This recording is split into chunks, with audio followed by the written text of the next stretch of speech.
Thank you all for coming tonight. My name is Morgan Dill. I want you to first imagine that you're downstairs in this basement that we are at right now, and we're listening to a great message or lesson on Paul and maybe his conversion down the road to Damascus. And then all of a sudden you hear boom, boom, boom, boom, boom, right in the middle. I don't know about you, but that would distract me. I want you to think about this. You're trying to plan a youth lock-in, and you don't have a large enough space to host the event or to use the fun activities that you're trying to do, such as a big blow-up bouncy houses. And putting holes in the walls is kind of getting old. So it starts, think about this, it starts pouring rain on the kids outside while they're playing on their bikes. And they move them under the pavilion that's outside, but that's where traffic runs through all the time. It's not the safest place for the kids to be playing when it's pouring down rain, and they can't bring them inside because there's nowhere to play. All these things present a need that I think is a great need of our church. I think our church needs a place for our youth and church members to go for recreational use. But not only just that, for events and other things that our church could use for other ministries. We need a place that our different ministries can utilize, such as Awana, Vacation Bible School, and the youth group. And we need a place that could potentially bring more people into the church. I would love to see our church continue to grow, and I think this would be a great way for that to happen. The solution that I think would be best for this is building a gym facility that has multiple purposes. Here's an example of a church gymnasium that they have in Helmar Lutheran Church in Helmar, Illinois. It doesn't have to be a huge facility. This one I think is just a basketball court, and they have a stage off in the back. I think this would be a great example for us to use because we don't need something huge. We don't need an athletic center. We just need a big space with high ceilings that could hold, a bunch of kids for games, basketball games, sports, and other youth events that we may have. Many members in our church have mentioned to me and others as well that they see a great need for this too. They think our kids need a place to go and play sports and interact and fellowship with each other.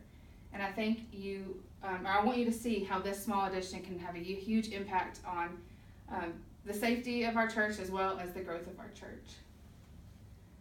According to Porter Athletic, churches typically build a one-court basketball court, and then they use it for many different needs. Many different activities can occur there, such as you can have 2 games going on if you have 6 different basketball goals.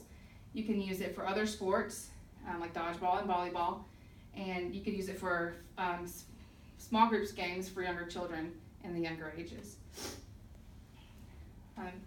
Here are 2 examples of churches who have taken this idea and either built their own gym facility or they renovated another building nearby to make their facility in.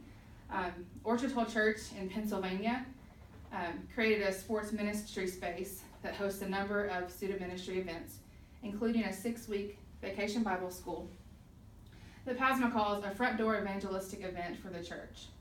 I think that shows that it's a great example that this could be a huge evangelizing tool that we could use for the church.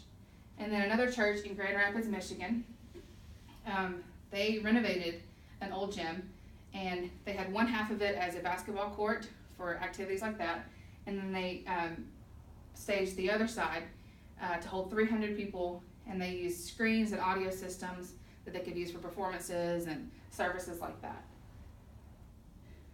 I think the 3 problems that I mentioned earlier can easily be solved by using or building a multi-purpose facility. The recreational use is a big one. Terry Coffey gives great tips on his site about recreational facilities. He mentions basketball backstops and all the important things to remember with that, whether it's a full-time or multi-use facility. He mentions things like how to build a stage and what's best to fit in that facility.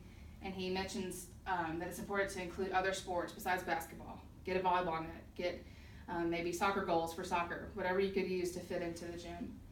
And then the problem with having more room, this will be solved by having a gym. We could walk out the back doors down here and run over to the gym, and maybe a lesson can take place if rec is not going on there, or the rec can be over there where it's out of the way of the lessons going on in the classrooms and all those things. And then church growth. That's one of the biggest ones that I feel like churches always strive for is church growth. And there's a quote here that says, if we are successful in a practical sense when it comes to building a facility like this, then the opportunity is there for the ministry or the particular church body to grow and therefore be successful in the spiritual sense as well. Now I want you to visualize the future. I want you to think about what the future of our church would look like if we had a gym like this. I want you to think about how less disruptions there would be during lesson times. Kids would be able to listen intently and not be distracted by noises above their heads banging around. Rec time would be held in a larger court area, fit for active games such as basketball, dodgeball, and volleyball, and even four corners. And like I said, all of our ministries could be used there. Awana, Vacation Bible School, and our youth group. We would even have more space and options to hold other events and activities. I know we use the fellowship hall for a lot of other reasons outside of church. So that's just another extension of the church that would be great to have.